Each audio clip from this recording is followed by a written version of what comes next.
As you've already been told by the national organizer, yesterday, Mr. President marked his own script, a script that the questions were set by him, and after that, he gave himself a mark. This morning, we are here to expose all the lies, the falsehood, and the inconsistencies. We call it NDC's great deception, from their own social contract to a social collapse. 120 days of bitter government under John Dramani Mahama. In the lead up to the 2024 general elections, candidate John Dramani Mahama released a document titled Mahama's First 120 Days Social Contract. It was marketed as a sacred pledge, a hard-coded promise to the Ghanaian people, time-bound and specific. It was designed to inspire trust, rekindle hope, and restore the image of a party that was seeking for another opportunity to rule this country. The NDC promised to scrap taxes like COVID-19 levy. They pledged to ban illegal mining, slash import duties, revive industrialization, launch mass employment programs, hold public officials accountable, increase cocoa prices. Not the least, they promised the people of Ghana a 24-hour economy under 133, one job, 3 shifts. Then on January 7, 2025, standing before the Republic, His Excellency declared, quote, "I intend to tell you the truth," end quote. He claimed he would act with, quote, "decisiveness and restore," quote, "faith in institutions and initiate what he called a national reset." But after 120 days of his presidency, the truth is brutally clear. The social contract was a political bait and a switch, a glossy list of promises not meant to be fulfilled, but merely to be flaunted, exploited, and forgotten. 1, the taxes remain. 2, contractors remain unpaid. 3, illegal mining rages on, no state of emergency in sight. 4, industries continue to suffer. 5, unreliable power supply, what I call Doomsday Pro Max, is unfolding. Further, the job creation pledges have turned into press releases without action. The cocoa prices, the farmers who were promised that 3,000 per bag of cocoa was going to increase to 6,000 per bag, have also been disappointed. And the slight stability of the cedi, now claimed as the Mahama miracle, is nothing more than a byproduct of a weakening US dollar on the global stage. This, fellow Ghanaians, is not a matter of political disagreement. It is a matter of deliberate national deception. And as you are well aware, this is not just a speech, it is a call to remembrance and resistance. It is a forensic audit of the presidency that campaigned with the agency of a reformer, but now governs with the indifference of a ruler long exhausted by ideas. I dare say that the lame dark days of President John Dramani Mahama has already started.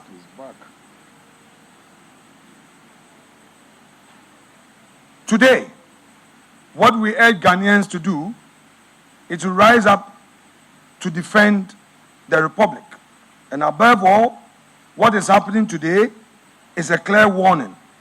And we will not sit quietly while the will of the people is traded for political convenience. Now the 120 days are over. The promises have collapsed. The excuses have run dry. The reckoning must begin. Let it be said plainly to every Ghanaian.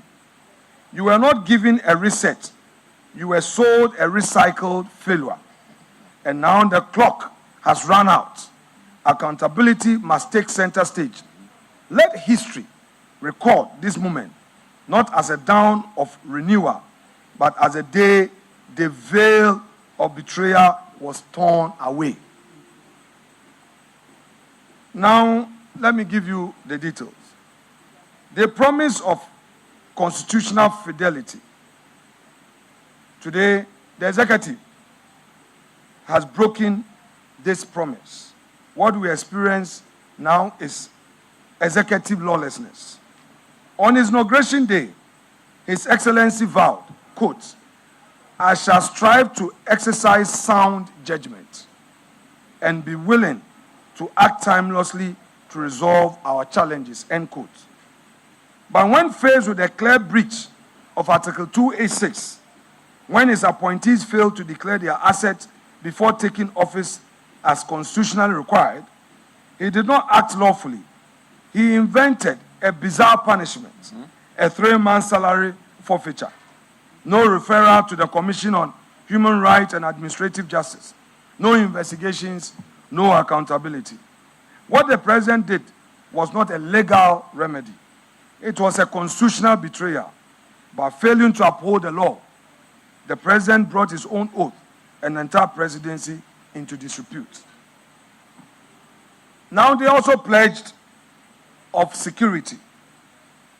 They themselves, by their own actions, have undermined this through their neglect and the military politicization.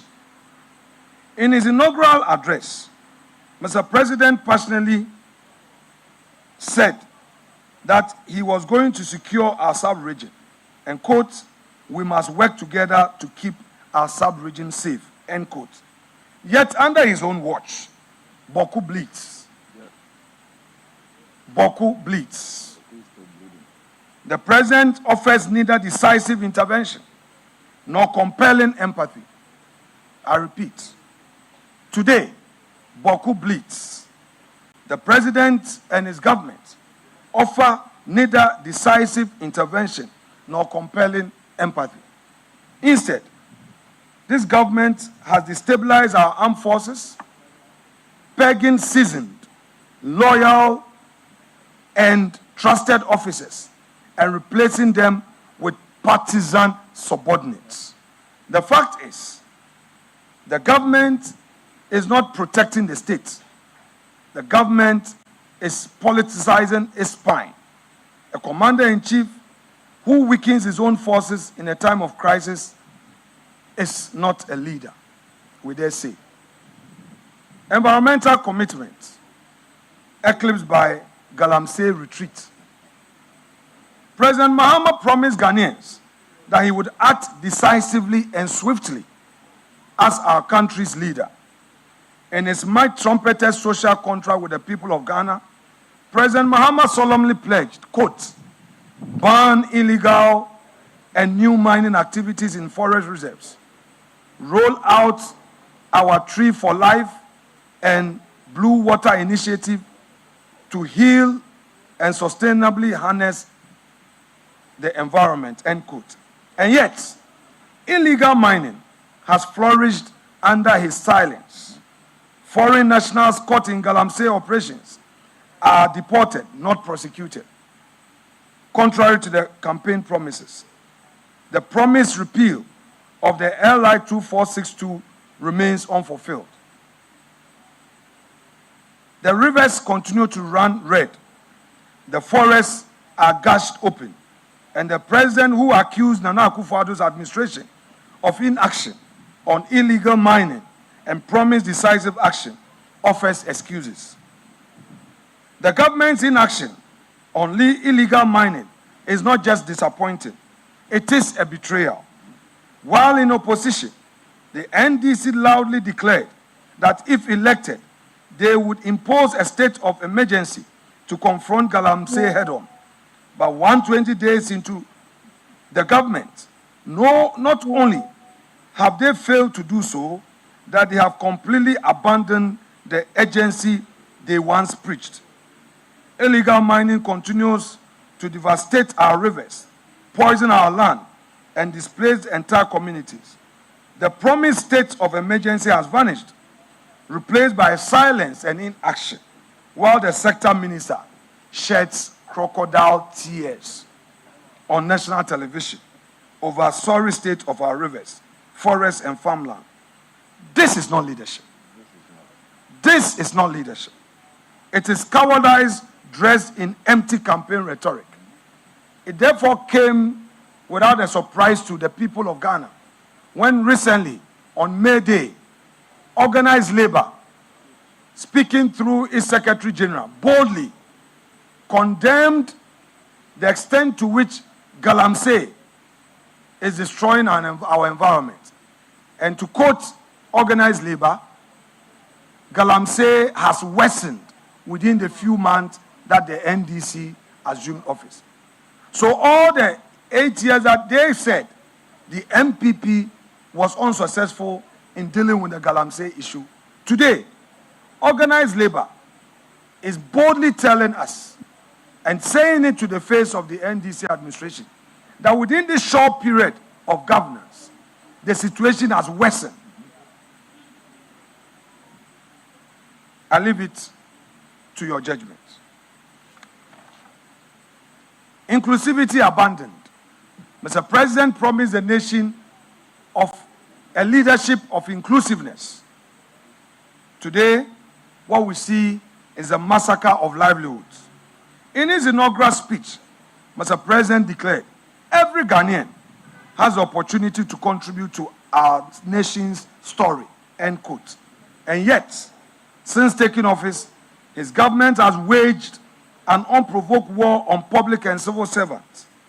Thousands of civil servants, especially the youth, have been dismissed, not for corruption and incompetence, but for getting employed by the state before his return to the presidency. In their place, party executives are being recruited. Teachers who were recruited and posted into remote communities to teach have been sent home. Nurses who were recruited and were in hospitals and at our health centers helping the poor have been sent home. Efforts to recruit more nurses have been put on hold. Those who graduated from nursing schools and expected to be posted are still at home, have become desperate. And we have a government that is rather creating more unemployment than employment. We say this is not inclusivity. This is not inclusiveness. This is ideological cleansing. This is not a present for all. It is a government for only the NDC. We have two Ghana now. Yes. The Ghana for the NDC, where only their party's foot soldiers enjoy, and the Ghana for others who must go through a bitter experience, pain, and misery. Youth empowerment has now reduced to a mere PR stunt. President Mahama told our youth on January 7th, quote, "This moment is a powerful affirmation that your voices matter. We are committed to creating opportunities for education, entrepreneurship, and employment," end quote. But those words now mock reality. The ambitious one student, one laptop policy of the MPP government has been shelved. In its place, a flashy, empty promises to train 1 million youth in coding without equipment, personnel, or infrastructure. Did we go or did we come? Governance has been reduced into theatrics and empty promises. Today, we, the mighty minority, boldly remind the president that the digital transformation cannot be downloaded onto our national digital network by beautiful speeches and launching ceremonies. And Ghana's youth deserve tools, not talking points. I repeat, the youth of Ghana deserve tools, not talking points. Now, power sector sabotage. From light to darkness. From light to darkness. When Ghanaians say, let there be light, the NDC say, let there be darkness. So we have a Dumso Pro Max. Darkness, darkness, darkness. Mr. President promised to fix Ghana's energy crisis. He accused his predecessor of failure. Although NPP came to meet Dumso and fixed the Dumso, yet during the campaign, Mr. President and his party rather accused NPP of not keeping the light on. But let's all be honest with ourselves.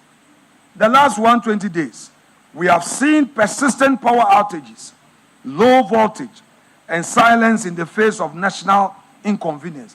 Not a single moment, a single day, has the energy minister addressed the Ghanaian people on the energy crisis. Where is the energy minister? Is he lost in this darkness? We are taking a torchlight looking for the energy minister. We cannot find the energy minister. Mr. Energy Minister, where are you? Bring back our lights. The emerging power crisis during the second term of His Excellency President John Dramani Mahama obviously will be deeper, and it appears that it's going to be darker and deadlier. Across the country, businesses are gradually grinding to a halt, industries are scaling back production, and hospitals are struggling to save lives without consistent electricity. Yet they go to the hospitals and all they know is sacking the chief executives. Sack them. Sack them. Sack them. That is all that the ministers are doing. Targeting chief executives and sacking them instead of putting on the lights. Home appliances are burning out. Livelihoods are vanishing. And the national mood is collapsing under the weight of government inaction.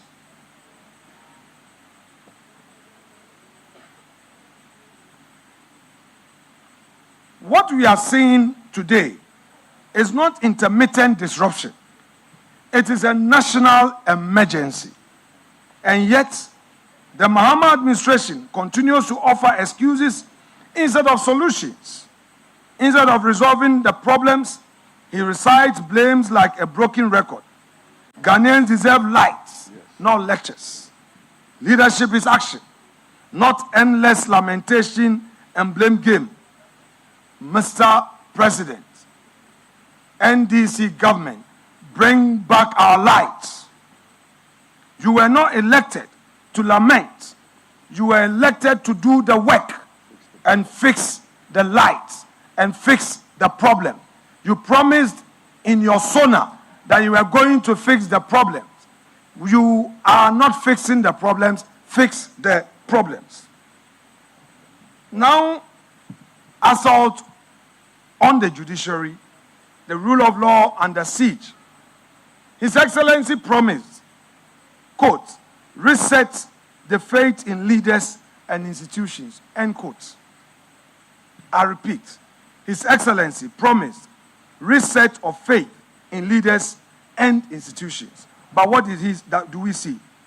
He has instead launched a chilling offensive against the judicial independence, attempting to hound the Chief Justice out of office under contrived pretexts while pushing through a 7 hand-picked appointment to the Supreme Court.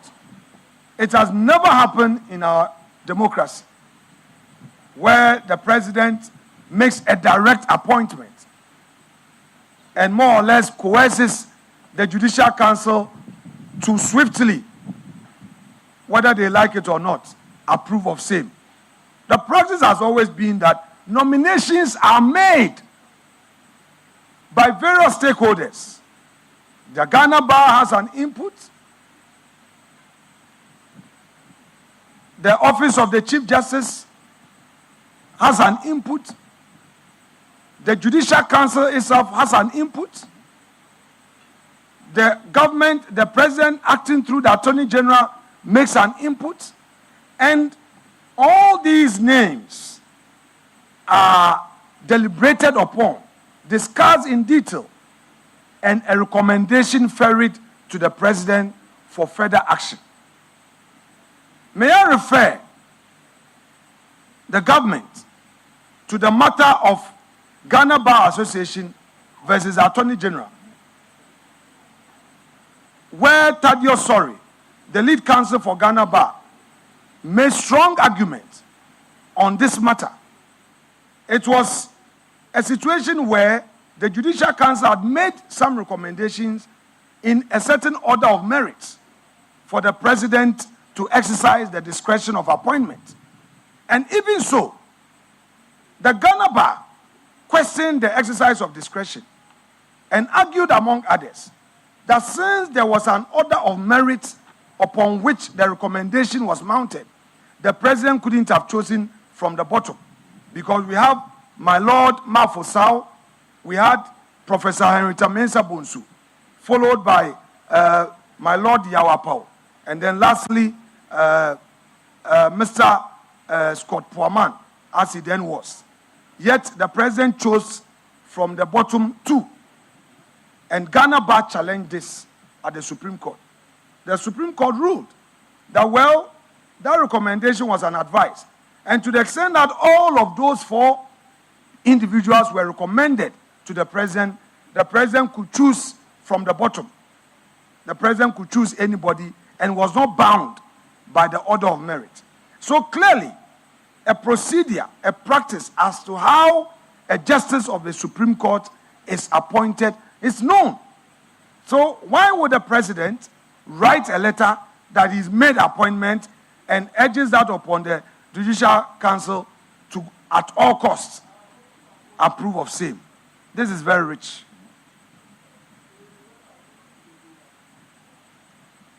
The president and his government are not on a journey of reform.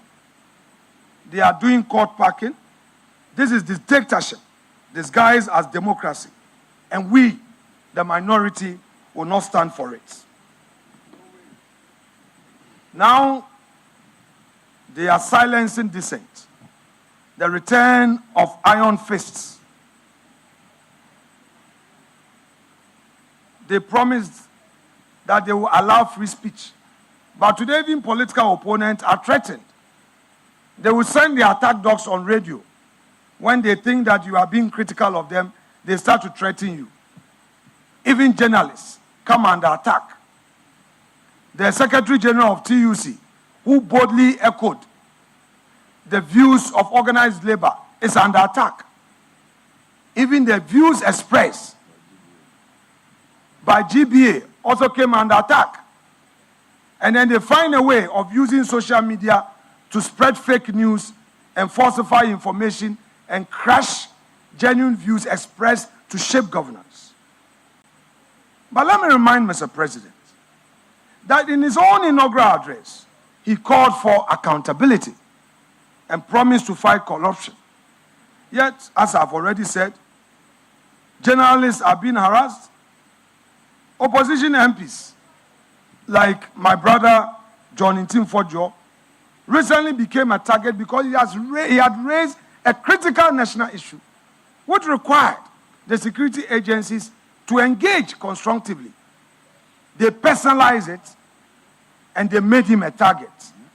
It was an eyesore when they unleashed NIB officials at his residence, wielding guns and wearing masks. Did we go or did we come? What we are experiencing is another vendetta, and this is not justice, an opportunity for all Ghanaians, rather persecution. They promise constitutional reform, but we don't trust them. What they are doing is not constitutional reform, But they are attempting to create a Trojan horse for perhaps, if not lifetime presidency, a third-term presidency. Already, we have heard the national chairman of the NDC complaining bitterly about the internal struggle for succession. The NDC is abandoning governance and rather thinking of their party interests. Why would the national chairman, no less a person than Mr. Asiedu Nketia, boldly go on radio in less than 90 days, be talking about that internal problem? We are also aware that another group in the NDC are pushing for a third term for President Dramani Mahama. It's the reason why, instead of the promised governance and constitutional reforms, we are seeing a new agenda. What we know is that there is a sinister and diabolical plot firmly underway to tighten the president's grip on power and prolong his days in office. So they knew that the firmness of the Chief Justice will not allow this.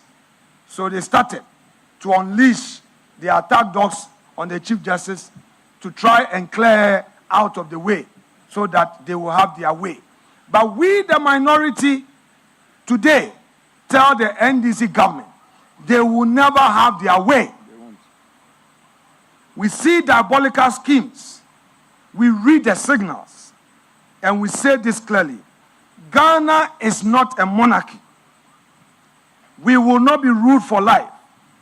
We will not let one man's desire for autocracy and unchecked power rewire the constitution to suit the ambitions of a desperate party.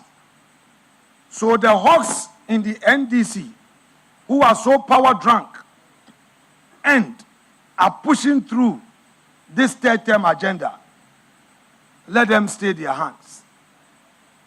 The other hawks